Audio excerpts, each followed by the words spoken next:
விஜய் சார்ட்ட வந்துட்டு அந்த ஷாட் எடுக்கிறப்ப நீங்கள் அங்கேருந்து பின்னாடி இருந்து ஓடி வரணும் சார். அப்படி கேமரா பஸ்ஸுங்க அப்படியே வந்து நீங்கள் பஸ்ஸை பிடிச்சி தொங்கி ஜன்னல் வழியாக நீங்கள் உள்ளே ஏறணும். சிங்கிள் ஷாட் சார் நீங்கள் பண்ணிடுவீங்களான்னு பண்ணுறேன்னு ஜன்னலுக்குள்ள வழியும் வந்து உட்காரது ரொம்ப கஷ்டமான விஷயம். அந்த படத்தில் பார்த்தா அது ஒரு சிங்கிள் ஷாட். காசி தேட்டரில் படம் பார்க்குறேன். தேட்டர் ஃபுல்லாக கிளாஸ் எடுத்துட்டு நான் அப்படி பார்க்குறேன். எனக்கு எங்கேயோ பார்த்துருக்கேன். எனக்கு அது என்ன கம்பேர் பண்ணி போகிறப்போ இப்படி இருக்காங்க ரொம்ப பிரதனா அது. அதே போல் சிலுவை மேட்ரும் ஆமாம். தம்பி வந்து ஃபஸ்ட்டு வந்து அவங்க அப்பாட்டிருந்து வெளியே வந்து என்கிட்ட பண்ணுறாரு. ஒரு மாஸ் படமாக பண்ண போகிறேன், இதை கலக்க போகிறேன், நான் மிரட்ட போகிறேன், நான் சாதிக்க போகிறேன், இந்த மாதிரி அவர் பாடுற மாதிரி இருக்கணும் சார் அப்படின்னா அவர் வந்து உடனே ஹார்மோனியத்தில் கையை வச்சு கலக்குவேன் கட்டை கட்டி கலக்குவேன் குஷி ஸ்டைல் என்கிட்ட கேட்டீங்களா கட்டவும் கட்டி கலக்குவேன் எப்படி சார் கொண்டாரு. அடா சூப்பராக இருக்குங்க. அது ஆக்சுவலாக வந்து இது வந்து சினிமாவுடைய ஃப்ரேம். ஓகே ஓகே தம் கேரக்டர் அந்த படத்துல வரதுக்கு வாய்ப்பு இருக்குமோன்னு தோணுது. ஒண்ணு பிளாஷ்பேக் ஆகுது, அந்த பேரு அது காலேஜ் அப்படின்னு ஆகும். இல்ல அந்த சின்ன சின்ன ஹைலைட்ஸ் எல்லாம் எடுத்து யூஸ் பண்ணாது இல்ல. சிம்பு நம்பு ஒரு ரைமிங் இருக்குது. படத்துக்கு என்ன எழுத போறாரு லிரிக்க போய் அவர் வீட்டுல போய் வாங்கி பார்த்து மிரண்டேன். அப்படி பார்த்தேன். மலைமலையை பொறுத்த வரைக்கும் ரொம்ப நான் ஒரு கஷ்டப்படுறேன். என்ன சொல்ல மாஞ்சாவெல்லாம் மொட்டை போட வச்சு அதுவும் மீம் தான். எவ்ரி பேரண்ட்ஸ் பி லைக் அப்படின்றதெல்லாம் போட்டு மீம் போட்டாங்க. படம் பார்க்காம போட்டுக்கிட்டு இருக்காங்க. ஆக்சுவலி வந்து இதுதான் சார். உங்களுக்கு இந்த ரெண்டு இடத்துலையும் ஒரு சின்ன ஒரு இது இருக்கு சார். அது வந்து உங்களை வந்து எனக்கு வந்து மீண்டும் மீண்டும் விஜயகுமார் சாரை ஞாபகப்படுத்திட்டே இருக்குது. அதுக்கு நம்ம என்ன சார் பண்ணலாம், என்ன சார் பண்ணணும். நீங்க எல்லாம் கவனிச்சது மலைமலைக்கு முன்னாடி மலைமலைக்கு பின்னாடி மாறும். ஸ்டைலிஷ் படம்லாம் பண்றாதான் நீங்க வந்து கௌதம் மேனன் நீங்க அவரை வச்சுக்கோங்க அப்படியே சொல்லிட்டு வந்தா. அப்படியே சொல்லிட்டு அதுக்கு கடகத்தாக பண்ணாரு. அதுக்கப்புறம் தான் அதை பார்த்துட்டு தான் என்ன இருந்தால கௌதம் மேனன் வில்லனா போட்டார். அந்த சீன் டிஸ்கஷன் அப்போ நான் சொன்னேன் பொண்ணு பேர் மகாலட்சுமி மகா பிரபு அது சன்லைட்ல மகா பிரபு நல்லா இருக்குங்க. சங்கர் வந்து சுருத்தி நல்லா இருக்கு அப்படின்ட்டாரு. அப்படியா ஓகே அப்படி. SA College of Arts and Science நல்லொழுக்கம் நிறைந்த நவீன கல்வி. More details sacas.ac.in. மணப்பெண்ணின் பிரத்யேகமான திருமணம் விவாஹா தி சென்னை சில்க்ஸ். நிலைவேவா படத்துல வந்து விஜய் சார் வந்து ஒரு பஸ்ல ஏற சீக்வன்ஸ் ஒன்று இருக்கும். ஓடி வந்து இப்படி பண்ணிட்டு பஸ்ல அந்த கதை ஜன்னல் ஏறி உட்காருவார். அதை பார்த்து கட் பண்ண அப்படியே மாஸ்டர்லோட இன்ட்ரோவில் ஒரு ஷாட் வந்து கிட்டத்தட்ட பஸ்ஸுக்கு பின்னாடி அதே மாதிரி ஓடி வர மாதிரி ஷாட் இருக்கும். அதே மாதிரி நிலைவேவா படத்துல ஒரு சீன்ல வந்துட்டு ரகுவரன் சார் வந்து உண்மை தெரிஞ்சிடும். அவருக்கு அந்த உண்மை தெரியிற சீக்வன்ஸ் மாதிரி இருக்கும்போது அவர் வந்து ஒரு சிலுவை தானே அவர் பேரு சிலுவை போட்டு கையில சிகரெட்லாம் வச்சிருப்பாரு. லியோல அந்த பிளாஷ்பேக்ல அந்த போர்ஷன் கூட கம்பேர் பண்ணிப்பாங்க. இதோ பாருங்க இந்த லியோவோட இன்னொரு வெர்ஷன் இது ரொம்ப சின்ன வயசுல எடுத்த வெர்ஷன் அதுன்னு சொல்லுவாங்க. தம்மா குத்தான்னு தெரியல இந்த விஷயம் பண்ணுது. இப்போ STR 51 ஃபர்ஸ்ட் லுக் பாத்தீங்கன்னா இந்த போஸ்டர் தான்.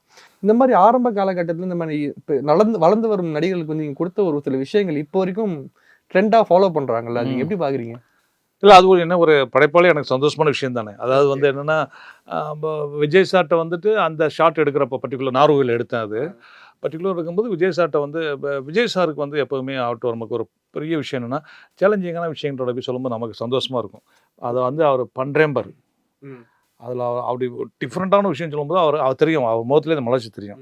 அப்போ சார் கேமரா வந்து பஸ்ஸுக்குள்ளே இருக்குது சார், பஸ் வந்து வெளியே இருக்கும் சார், நீங்கள் பஸ்ஸுக்கு பின்னாடி இருந்து ஓடி வர்றீங்க, நீங்கள் அதாவது என்னென்னா அந்த கேரக்டர் எவ்வளவு எங்கள் ஊரை கிருத்தரகம்பாங்க, அதாவது எவ்வளோ வம்பு பிடிச்சவன் கிருத்தரகம் பிடிச்சவன்றாங்க எங்கள் ஊர் சைடில். இங்கே வந்து என்ன சொல்கிறேன்னா வம்பு பிடிச்சவன் இல்லை எவ்வளோ ஒரு அராத்து அப்படின்னு சொல்கிறாங்களே, அந்த அராத்துங்கிறதுக்காக நீங்கள் அங்கேருந்து பின்னாடி இருந்து ஓடி வரணும் சார். அப்படி கேமரா பஸ்ஸுக்கு அப்படியே வந்து நீங்கள் பஸ்ஸை பிடிச்சி தொங்கி ஜன்னல் வழியாக நீங்கள் உள்ளே ஏறணும், கேமரா உள்ளே வரும் சார், நீங்கள் சீட்டில் உட்காரணும், சிங்கிள் ஷாட் சார் நீங்கள் பண்ணிடுவீங்களான்னு பண்ணுறேன்னாரு.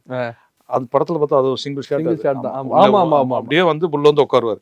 ஜன்னலுக்குள்ள வரையும் வந்து உட்காருறது ரொம்ப கஷ்டமான விஷயம். அது வந்து நான் எப்படி அப்போ வந்து எங்களுக்கு வந்து இப்போ டிஜிட்டல் அதனால நீங்க எவ்வளவு நாள் எடுக்கலாம், அது பிரச்சனையே கிடையாது.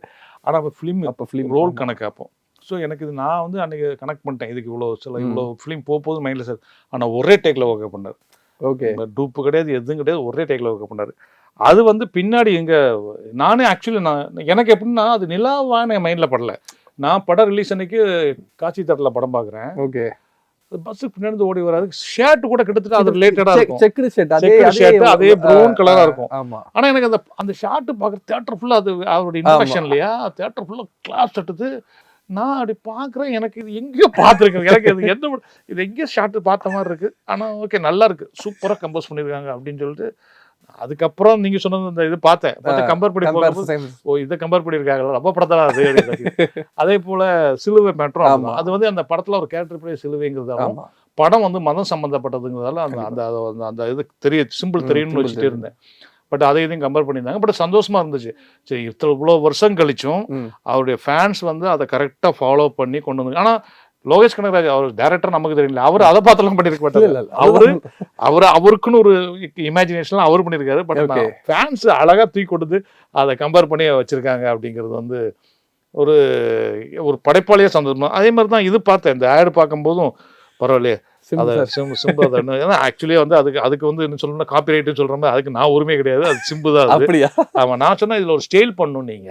ஓகே, அதுக்குள்ள நீங்க ஸ்டைல் பண்ணணும். அது என்ன ஸ்டைல் பண்ணா நீங்க நல்லா இருக்கும் சார். அது விரல் வித்தையில எனக்கு அப்பெல்லாம் சொல்லிட்டு இருந்தாங்க சார். நாங்க பண்ணும்போது விரல் வித்தன்னு விரல் வித்தக்காரன்னு இவர் சொல்லிட்டு இருந்தாங்க. நாங்க அதுக்குன்னு நானும் இவரும் பேசி ஒண்ணு பண்ணுவோம், இதுக்கே பாட்டு வைப்போம். நான் ஒத்த விரல் காட்டுனா ஒன்னாகு கூட்டதான், அதுக்கு பாட்டே வச்சோதாங்க. ஓகே, சோ வந்து அந்த கலக்குவேன்னு பாட்டு அதெல்லாம் இப்பயும் வைப் சார் அந்த பாட்டு. அது ஆமா, அது அப்போ அந்த காலகட்டத்தில் வந்து அதுக்கப்புறம் தான் தம்முக்கு அப்புறம் தான் விஜய் சாருக்கு இன்ட்ரோடக்ஷன் அங்கே வச்சாங்க. சிவகாசி, திருப்பாச்சி எல்லாம் அது வரைக்கும் நானே வைக்கல, விஜய் சாருக்கு இன்ட்ரோடக்ஷன் வைக்கல. அது ரஜினி சார் மட்டும் தான் இன்ட்ரோடக்ஷன் சாங். இந்த தம் படத்தை பொறுத்த வரைக்கும் எனக்கு திடீர்னு ஒரு நாள் தோணுச்சு, ரஜினி சார் படத்துலலாம் இன்ட்ரோடக்ஷன் சாங்கில் தான் வருவார், இவரை ஏன் சாங்கில் இன்ட்ரோடக்ஷன் பண்ணக்கூடாது? இவர் யூத்து, ஸோ யூத் வரும்போது இது நெருடாது, காலேஜ் சப்ஜெக்ட் வேற. அதனால இவருக்கு நான் வந்து அவங்க அப்பா ஃபர்ஸ்ட் காதல் அழிவதில்லை, அதுக்கப்புறம் நான் பண்றேன் வெளியே வந்து. ஸோ அவர் சிம்பு அவங்க அப்பா விட்டு வந்து ஃபர்ஸ்ட் பண்ற டைரக்டர் நம்ம இல்லை, ஏதோ ஒரு ஸ்பெஷலாக ஒரு விஷயம் பண்ணணும், அப்போ இன்ட்ரோடக்ஷன் சாங்கில் வைக்கலாம் அப்படின்னு. சரி பண்ணலாம். நான் அது ரீமேக் படம் ஆக்சுவலி, ஒரிஜினல் அது கிடையாது. அப்போ போய் அவர் சிம்புட்டு சொன்னேன், அவரு சார் சூப்பராக இருக்கு சார். ஆமாம் ஆமாம் வாங்க, நான் வந்து உங்களை வந்துட்டு கம்போசிங் நாளைக்கு வச்சுரு, நீங்கள் வாங்க. அதை என்ன மூடில் சாங்கு கம்போஸ் பண்ணுறங்கிறத நீங்கள் ஸ்பாட் பார்த்துட்டிங்கன்னா பெர்ஃபார்மன்ஸ் பண்ணுறதுக்கு ஈஸியாக இருக்குன்னு வந்துட்டார். ஓகே, கம்போஸுக்கு வந்து உட்காந்துருக்கும் போது தான் நான் சொன்னேன், அப்போ தேவா சார் கம்போசிங் சொன்னேன், சார் இந்த மாதிரி தம்பி வந்து ஃபஸ்ட்டு வந்து அவங்க அப்பாட்டிருந்து வெளியே வந்து என்கிட்ட பண்ணுறாரு, நான் அவரை வந்து ஒரு மாஸ் படமாக பண்ண போகிறேன் இதை, அதனால் அவருக்கு இன்ட்ரோடக்ஷனில் வந்து அவர் வந்து நான் வந்து கலக்க போகிறேன், நான் மிரட்ட போகிறேன், நான் சாதிக்க போகிறேன், இந்த மாதிரி அவர் பாடுற மாதிரி இருக்கணும் சார் அப்படின்னா. அவர் வந்து உடனே ஹார்மோனியத்தில் கையை வச்சு கலக்குவேன் கட்டதை கட்டி கலக்குவேன் தன்னானே தானே தானாடு தானே நானும் இப்படி கம்போசிங் உள்ள முடிச்சிட்டோம். ஓகே, இவருக்கு ஒரே குஷி, அவரு கலக்குவேன் கட்டாங்கட்டி கலக்குவேன்னு சொன்னேன். சார் நீங்கள் ஒரு ஸ்டைல் என்கிட்ட கேட்டீங்களே, இங்கே பாருங்களேன், கலக்குவேன் கட்டம் கட்டி கலக்குவேன் எப்படி சார் கொண்டாரு. அடா சூப்பராக இருக்குங்க. அது ஆக்சுவலாக வந்து இது வந்து சினிமாவுடைய ஃப்ரேம். ஓகே ஓகே ஓகே, சினிமாவுடைய ஃப்ரேம் இதுதான். ஸோ நான் வந்து என்னுடைய ஃபிலிமில் ஒரு இன்ட்ரோடக்ஷன் பண்ணுறேன். ஸோ கலக்குவேன் கட்டங்கட்டி கலக்குவேன்னு நான் அந்த ஃபீல்டில் வச்சது. அது வேற மாதிரி எங்கேயோ ஒர்க் அவுட் ஆகி அது வந்து இன்னைக்கு இப்போ வந்து அதுங்க அந்த சுத்மார் படத்தில் அந்த விளம்பரம்லாம் கொடுத்த உடனே எனக்கு ஆஹா சூப்பரா இருக்கு. அது விண்டேஜ் சிம்பு திருப்பி கூட்டு வரும், பழைய சிம்பு சார் மாதிரி ஒரு படமா சொல்லிட்டு தான் அந்த கரெக்டா அந்த சிம்பிள் வச்சாங்க. பட் அது உங்க படத்துல தான் ஃபர்ஸ்ட். கரெக்ட், நான் கூட அது ஒரு இதுல ஏதோ ஒண்ணு சொல்லியிருந்தேன். எனக்கு தெரிஞ்ச வரைக்கும் தம் கேரக்டர் அந்த படத்துல வர வாய்ப்பு இருக்குமோன்னு தோணுது.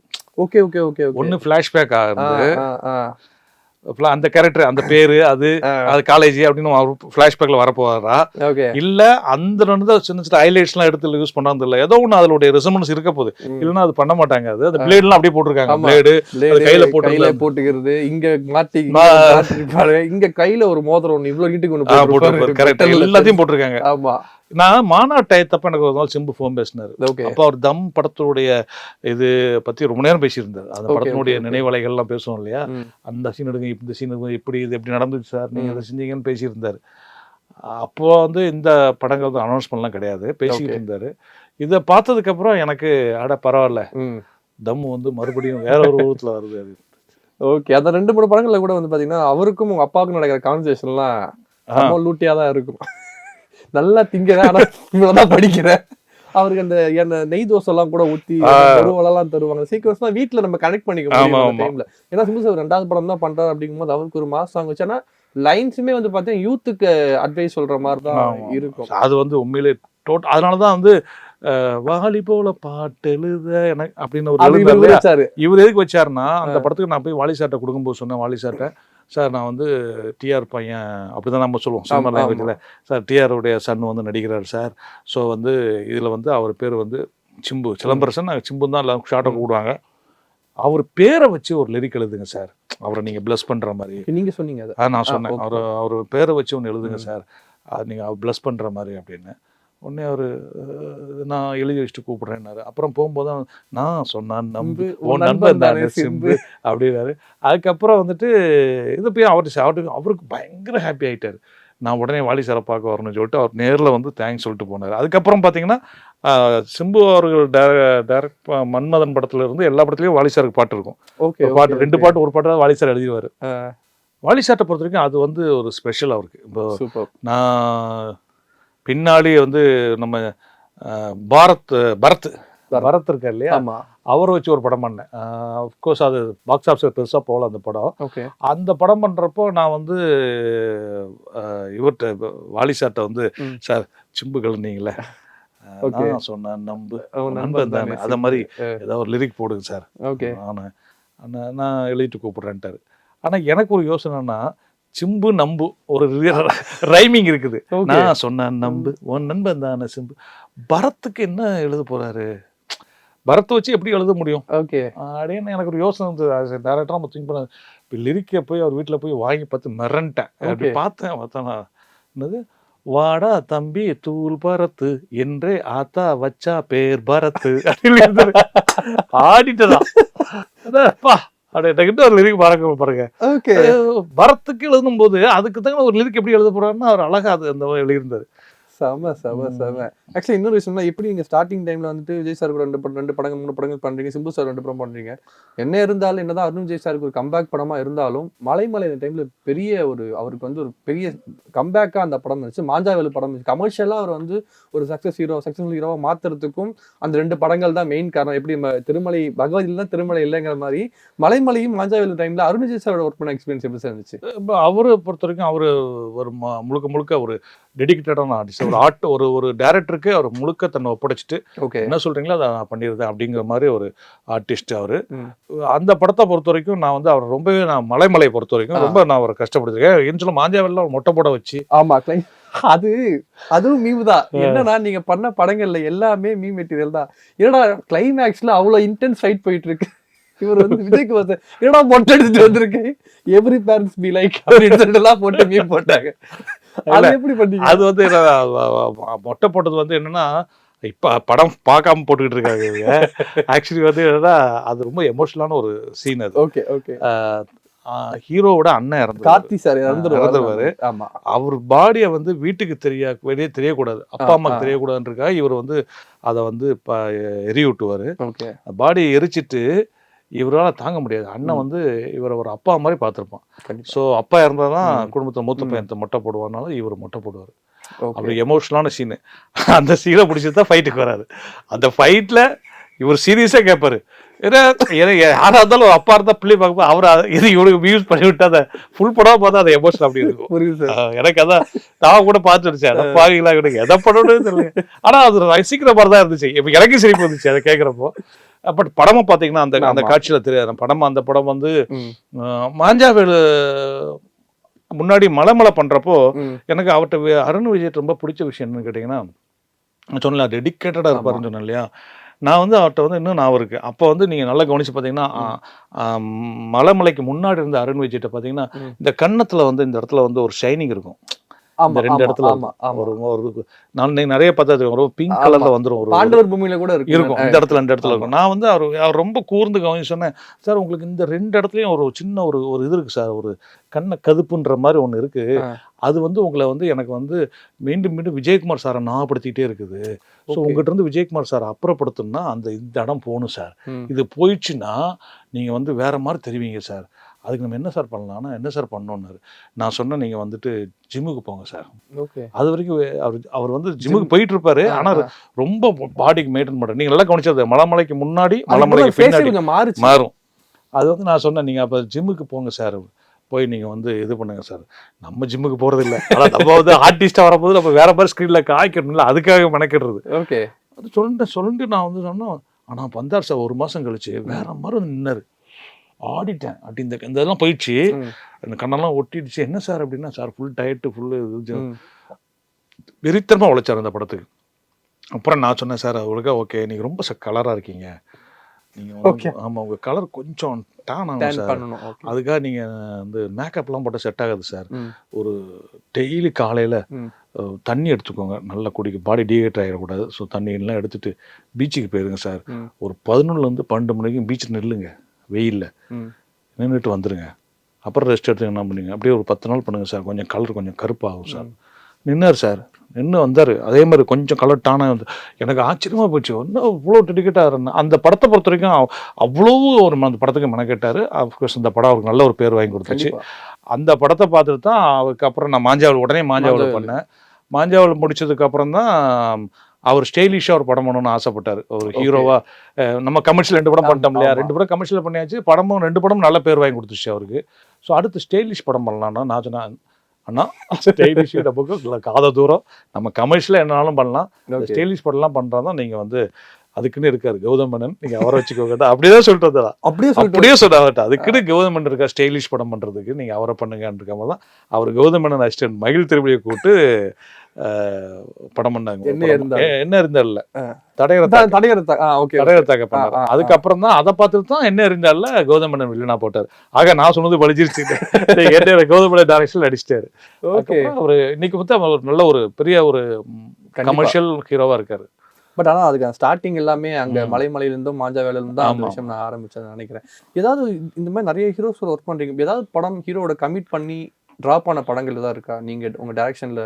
ஏன் இல்லை, அஃப்கோர்ஸ் ஹீரோ கூட கமிட் ஆகி எனக்கு ட்ராப் ஆன படங்கள்னு இந்த படம் இல்லை. ஒரே ஒரு படம் மட்டும், பாம்பன் ஒரு படம் பண்ணு சரத்குமார் சார் வச்சு ஆரம்பித்தேன்.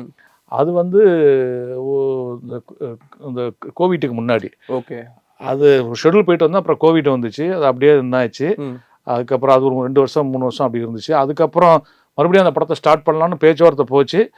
இப்போ கூட ஒரு 2 மாதம் முன்னாடி யாரோ ஒருத்தர் ஃபோன் பண்ணாங்க, சார் அந்த படத்தை மறுபடியும் பண்ணலான்னு இருக்கோம் சார், ஸ்கிரிப்ட்லாம் பக்காவாக இருக்குது, நீங்கள் எப்போ கூப்பிடுங்க, நம்ம ஹீரோ இருக்காரு, நம்ம பண்ணிக்கலான்னாரு. அந்த படமும் கூட எப்போ நடக்கும்னு ஒரு எனக்குள்ள ஒரு நமக்குள்ள ஒரு நான் சொன்ன இறை இயற்கை ஒரு குரல் அதோட கேட்டுட்டு தான் இருக்குது. அதனால அந்த படத்தை பொறுத்தவரைக்கும் நான் லிஸ்ட்ல கொண்டு வர முடியாது, அது மறுபடியும் நடக்கலாம். மற்றபடி ஹீரோ வச்சு நான் பண்ண படம் எந்த படமும் நிற்கல. ஒரு கடவுள் புண்ணியத்தில் அது எல்லா படமும் ரிலீஸ் ஆகிடுது, எல்லாமே ரிலீஸ் ஆயிடுச்சு. ஏதாவது எடுத்து எழுதி வச்ச ஸ்கிரிப்ட் எத்தனை இருக்கு இன்னும் வீட்டில் பத்திரம்? அதான் சொல்லலாம், இந்த விஜய் சாருக்கு பண்ண ஸ்கிரிப்ட் 2-3 ஸ்கிரிப்ட் இருக்கு, அது வந்து அவர் தான் பண்ண முடியும், அப்படிப்பட்ட ஸ்கிரிப்டுகள். அதுக்கப்புறம் நான் பிகினிங்கில் பண்ணி வச்ச ஸ்கிரிப்ட் அதெல்லாம் வந்து கொஞ்சம் காமெடினான ஸ்கிரிப்ட்லாம் இருக்கும். ஓகே. ஸோ ஒரு அப்படி இப்படின்னு கணக்கு. அப்போ ரீசெண்டாக இப்போ நடிகன் ஆனதுக்கப்புறம் ஃப்ரீ டைமில் ஸ்கிரிப்ட் பண்ணுவோம் இல்லையா, அது அந்த மாதிரி ஸ்கிரிப்டுகள் அப்படின்னு பார்த்தீங்கன்னா அப்படி ஒரு 10 இருக்கும் ரெடி ஃபார் ஷூட்டுன்னு. அதுக்கப்புறம் ஐடியாஸாக கொஞ்சம் நோட் பண்ணி வைப்போம். எப்போவுமே எல்லா டேரக்டர்ஸுமே மேக்ஸிமம் அதான் பண்ணுவாங்க, எல்லா ரைட்டர்ஸும் அதான் பண்ணுவாங்க. ஐடியாஸ் ஒன்று ஃபஸ்ட்டு வச்சுக்குவாங்க, ஒரு 1.5 பேஜ் இருக்கும். அதுக்கப்புறமா அதை டெவலப் பண்ணதுக்கு ஒரு வெர்ஷன் வரும். அதுக்கப்புறம் ஷூட்டிங் வரைக்கும் ஒரு வெர்ஷன் மாறிட்டே இருக்குன்னு வச்சுக்கோங்க. அப்படி ஒரு 10-12 கிடக்கூட வச்சுக்கோங்க. அது பாட்டுக்கு அது இன்னொரு விஷயம் என்னன்னா, இப்போ கிரியேட்டிவை பொறுத்த வரைக்கும் உங்களுக்கு தோன்றப்போ நீங்கள் அதை நோட் பண்ணி வச்சுக்கிறது நிறைய பேர் நான் சொல்லுவேன். எந்த ஒரு விஷயமே லிரிகேட்டராக இருந்தாங்கன்னா 2 லைன் தோணுச்சுன்னா எழுதி வச்சுக்கோங்க, அது பின்னாடி எங்கேயாவது இடத்துல யூஸ் ஆகும், நமக்கு அது நம்ம சொல்லவே முடியாது. பகவதி படத்துல நம்ம அதில் ஆரம்பிச்சோம், அதுலேயே முடிக்கல கண்டிப்பா. அதாவது பகவதி படத்துல பார்த்தீங்கன்னா ஒரு சீன்ல வந்து அவர் வந்து இறங்கி வந்து சொல்லுவாரு, ஏய் உனக்கு எதிரிகளை அழிச்சாண்டா பிடிக்கும், எனக்கு எப்படி தெரியுமா, எதிரியை வாழ விட்டு முன்னாடி வாழ்ந்த காட்டு தான் பிடிக்கும் அப்படின்னு டைலாக் இருக்குல்ல. இது வந்து பகவதி படத்துல அந்த சீனுக்கு நல்ல டைலாக் கிடையாது. இதை நான் வேற எங்கேயோ ஒரு இடத்துல தோணப்போ எழுதி வச்சேன்னா, உனக்குலாம் எதிரியை அழிச்சு தாண்டா பிடிக்கும், எனக்கு எப்படி தெரியுமா எதிரியை வாழ விட்டு அவனை அப்படின்னு எங்கேயோ ஒரு இடத்துல தோணுச்சு. அது மேபி எந்த ஒரு டிஸ்கஷன்லாம் தோணியிருந்துக்கலாம், அது எழுதி வச்சது. அதை வந்து பகவதில் யூஸ் பண்ணேன். அதே மாதிரி மகாபிரபு டைட்டில் வந்து மகாபிரபு கதை எழுதுக்கு முன்னாடி டைட்டில் தான் ஃபஸ்ட்டு வச்சுருந்தது. என்னன்னா நீங்கள் நல்லா கவனிச்சு பார்த்தீங்கன்னா தெரியும், காதலன் படத்தில் வந்து பிரபு பேர் பிரபு, ஆமாம், அவ பேர் சுருதி, அந்த நக்மா பேர். ஆமாம். நான் வந்து என்ன சொன்னேன்னா அதில் வந்து செவத்துல வந்து ஓட்டை போட்டு அந்த பேர் எழுதி வச்சிருப்பாரு. ஒரு சீனில் வரும். Okay okay. அப்படியே கல்லுட்டு செதுக்கி அந்த லைட்டு சன்லைட் வெளிச்சத்தில் பார்த்தீங்கன்னா ஓகே. சுருதி பிரபுன்னு எழுதியிருப்பாரு. இவர் பிரபு எழுதி வச்சிருப்பாரு. அந்த சீன் டிஸ்கஷன் அப்போ நான் சொன்னேன், சுருதி பிரபுன்ற விட அந்த பொண்ணு பேர் மகாலட்சுமி அப்படி ஏதாவது பேர் வச்சு அவள் பேரை இவர் மகான்னு கூப்பிட்டு மகா பிரபு அப்படி சன்லைட்டில் மகா பிரபு நல்லா இருக்கும்ல என்ன சங்கர் வந்து சுருத்தி நல்லா இருக்கு அப்படின்ட்டாரு. அப்படியா ஓகே அப்படின்ட்டு. ஆனால் அப்போ மெயினில் பத்துச்சு மகா பிரபு நல்லா இருக்குது அப்படின்னு அப்படி ஓரமாக வச்சுட்டேன். அப்புறம் முதல் படத்துக்கு டைட்டில் வைக்கும்போது என் கதையில அழைச்சிட்டு அந்த பொண்ணு பேர் மகாலட்சுமி, ஓகே, இவர் பேர் தாமு தான். ஓ இவர் பேர் தான் தாமு. ஆமாமா தாமு. சரசார் பேர் தாமு. ஆனா நான் மகாபுரம் தான் டைட்டில் வச்சது. ஏன் அந்த டைட்டில் எப்படி இப்போ டைட்டில் வந்துச்சுன்னா, இப்போ எல்லா இவரை பொறுத்தவரைக்கும் அந்த பொண்ணை லவ் பண்றாரு, அவளும் ஒரு கடத்தில் லவ் பண்ண ஆரம்பிச்சிருவா. ஸோ நானா டைட்டில் எப்படி கன்வின்ஸ் பண்ணிட்டேன்னா, அவளுடைய பிரபு இவர் தான் மகா பிரபு அப்படின்னு சொல்லிட்டு. அப்புறம் ஒரு கடத்தில் கவுண்டமணி என்ன டைலாக்ல அடுத்து சொல்லுவார், மகாபிரபு நீங்க போய் பாருங்க அப்படிவாரு, வந்துடாச்சு அப்படிவாரு. அந்த மாதிரி அந்த பேர் எழுதுற சீன் நினைக்கிறேன். ரொம்ப எழுதாத note ஓட்டையாச்சு. SA College of Arts and Science நல்லொழுக்கம் நிறைந்த நவீன கல்வி. More details sacas.ac.in. மணப்பெண்ணின் பிரத்யேகமான திருமணம் விவாஹா தி சென்னை சில்க்ஸ்.